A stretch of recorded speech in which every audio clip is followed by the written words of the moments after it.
Living here on the Central Coast in California is like a staycation dream come true.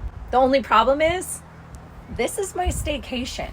Last summer, we did a complete overhaul on our back deck where we had to pretty much repair and replace the entire thing. We added this extension on and a cable railing, and it came out pretty cool. I decided to deck it out with these cool custom little couches that I built, and then I finished the space off with this outdoor fire pit. Once that section was done, I built a custom kitchen on the left side of the deck and then moved my focus over to the hot tub, where all we got done was starting to build this pergola, and that's where we are today. After all of those amazing things that I had accomplished on our deck, this is the last piece of the puzzle, and it has completely been avoided. As you can see, this is our junk area that we try and hide things when we have people over.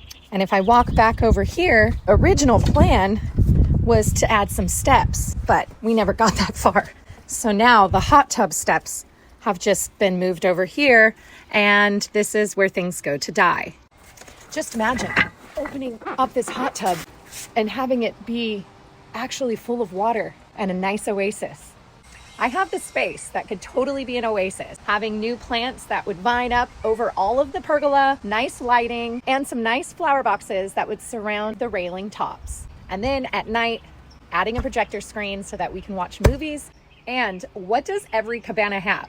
Drapery would give it that staycation vibe that every resort always seems to have. I went on to homedepot.com and found all kinds of amazing finds that'll deck this place out into a little backyard retreat. I would love the opportunity to be chosen as one of the finalists for the Home Depot Orange Tank here at Haven. So please, Home Depot, let me show you what I can do and bring this part of my deck to life. Thanks for considering me, Nail Gun Nelly, and I hope I get to make my staycation dreams come true.